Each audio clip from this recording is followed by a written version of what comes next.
Since Sondheim has been such a big part of my life since childhood, the idea occurred to me in the late 80s that it would be nice to have piano works or transcriptions or versions of his songs written for the piano where they really are, I should say, written well for the piano, if you will. Much like what we've heard with, in the past, what we've had with the wonderful pianist Earl Wild and what he did with Gershwin, what other composers have done with Cole Porter and some of the other Broadway and theater composers. The tradition goes back as far as, of course, Franz Liszt, when he was setting Schubert, Verdi, Mendelssohn, etc. But in the late 80s, I was asked to create a piano version of one of Stephen Sondheim's songs for a music festival, which I performed. And then I had the idea that I would like to maybe do a few more of these myself. But because I got so busy with performing and then I started teaching, it's sort of, the idea got shelved. And then around 2005, 2006, one of my very close composer friends, Paul Moravec, the Pulitzer Prize winner, actually, we sat down and, he brought it up again because people over the years have been asking, when are you going to do this? And I decided it probably would be most effective if I had a wide range of composers, casting the net wide, so to speak, from different genres, to choose their favorite Sondheim song and reimagine it, which then would, created a sort of list of parameters for them to retain the original melodic material and most of the harmonies, to also, of course they would play with the structure, because what many of them discovered is that creating an instrumental piece or trajectory out of these original songs is very different, because the focus of the project was to show Sondheim as one of our great American composers. But many of them, of course, wanted to assess the musical material with the lyrics, the character, the narrative, etc., and the overall ambiance of each song that they chose, and sort of create an instrumental piece at the piano that would convey all of this. And, in the directions that each went, this was very important, I think, and it proved very effective. Some went the route of very direct transcription, like Kenji Bunch, his setting of The Demon Barber, the Ballad of Sweeney Todd, Fred Hirsch's setting of No One Is Alone from Into the Woods, and there's several others who went that route. And others reimagined in much more offbeat ways, but they always retained the melodic material, for the most part, and the harmonies. And everybody not only has just not a single, but numerous favorite Sondheim songs. So it was never a problem for any composer to choose a song.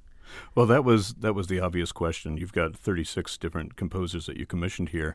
What if all 36 wanted to do the same song? I mean, I assume they had to have different choices. Yeah, I had a wish list from the beginning of those songs that I felt would make good piano pieces, and Sondheim agreed with me on for most of them.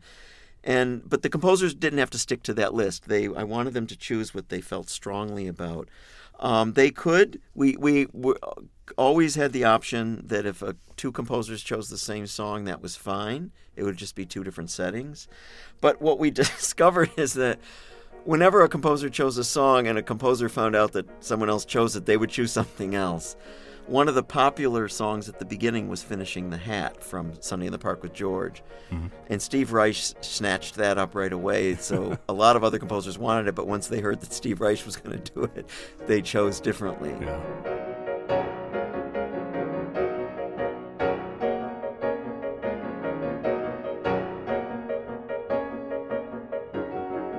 And there's unusual cases, too. There was a song in particular I did not put on my list, which I love dearly, The Ladies Who Lunch from Company. I just didn't feel at the time it would make a strong piano piece because it was so lyric and character-driven. But David Rakowski, of course, said that was the only song he wanted to choose, and he was able to capture not only the musical material, the bossa nova, but also the pathos, sadness, bitterness, and humor of the character who sings the song.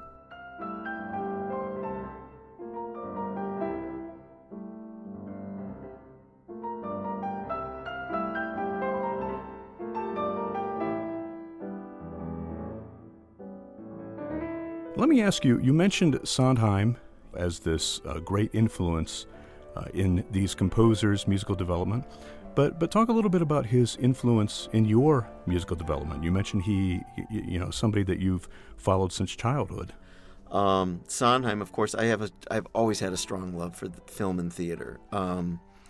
And, from when I was a little kid, we had recordings of, the scores of Bye Bye Birdie, West Side Story, My Fair Lady, Gypsy, Sound of Music.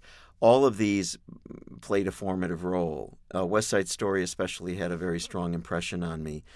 And, of course, Sondheim only wrote the lyrics there, but by the early 70s, I discovered company and a little night music, which really, because the shows were so very different from one another, yet so amazingly strong in terms of how they were constructed, and so forward-looking, especially for their time, especially company. I was so intrigued by Sondheim that every time a new show came out, I would run out to the store and buy the recording and just listen to it endlessly and sort of completely internalize it before I even ever saw the show. And for some of the shows, it wasn't until many years later where I finally saw a staged production. So his music has always rung through my head and in my being, if you will, from the early years. It's just always been there. Even when I studied classical music, that's why I think, this project, wanting to have really legitimate, strong piano pieces made from his original material, has probably been there for, it's been in my psyche for years. So this has been sort of like a dream come true in a lot of ways.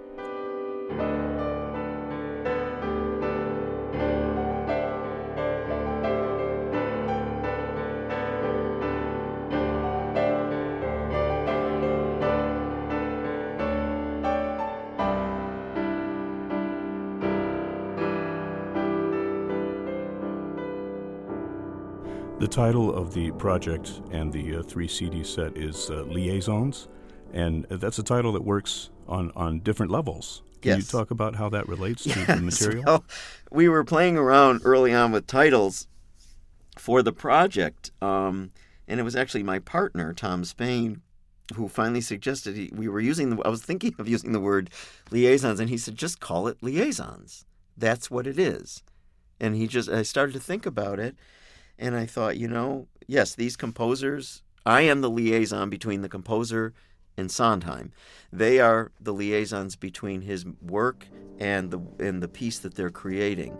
It's also one of the most beautiful songs, and one composer actually tapped into using the material from Liaisons. It's the piece called In and Out of Love by Bernadette Speech that combines fragments of Liaisons with fragments of Send in the Clowns. As she weaves them together during her setting of the song.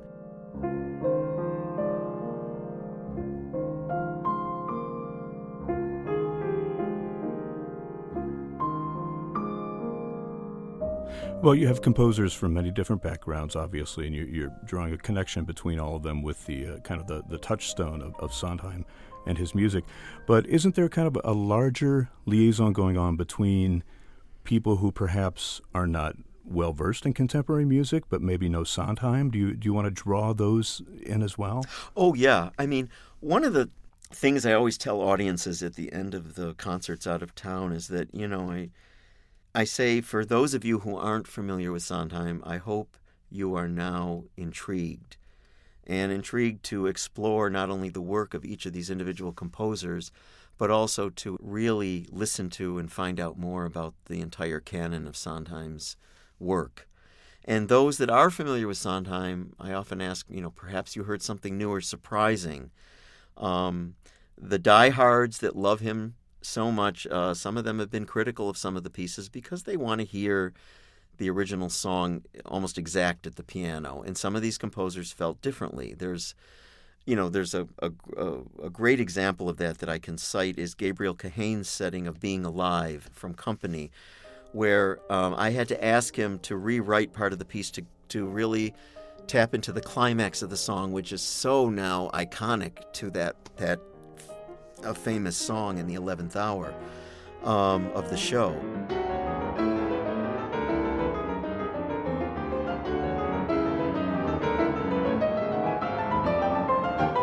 And he said one of the reasons he finally went back and did that, but he still doesn't allow the very end of the setting to end big. He lets it sort of die away or peter away or skip off, because he says he doesn't aesthetically agree with the character at the end. He doesn't believe that the character of Bobby will give over to what he says he's going to do. Bobby, throughout the entire show of company, has always run away from relationships and closeness, and now he's saying he wants to embrace it, but Gabe felt that he just wouldn't do that.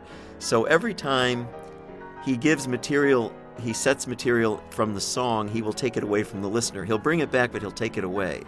And along the way, then, of course, he's paying homage to composers like Bernstein and Gershwin and Copland and György Ligeti, the Hungarian composer, as well. So the piece itself becomes this wonderful metamorphosis, if you will, of how he conceives in his own mind of the character Bobby.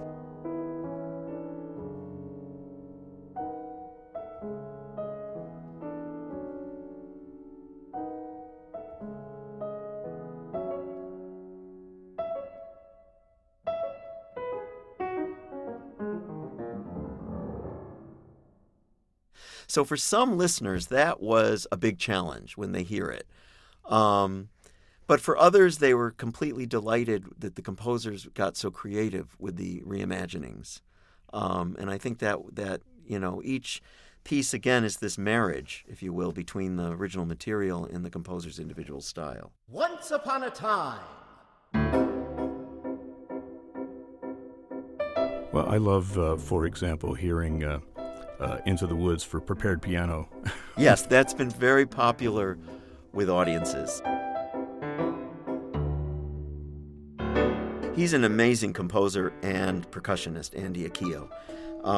And just the whole fact of how he orchestrated or animated the piano by orchestrating these characters' voices and personalities using these altered timbres within the piano. He said he himself was infatuated with the original recording of the original cast recording. So that opening prologue, he hears those singers and those voices when he was setting it, and that's what he was trying to also imitate.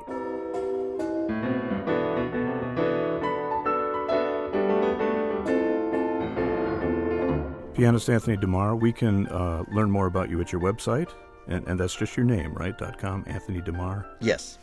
.com. Are you on other social media as well? Yes, I'm on Facebook, and the Liaisons Project also has its own website, www.liaisonsproject.com, as well as a Facebook page for Liaisons. And you're on Twitter, right? And I'm on Twitter, yes. Well, we'll link all of that from our website at wgte.org. Anthony, thanks so much for joining us today here on FM 91. And thank you. I appreciate it, Brad.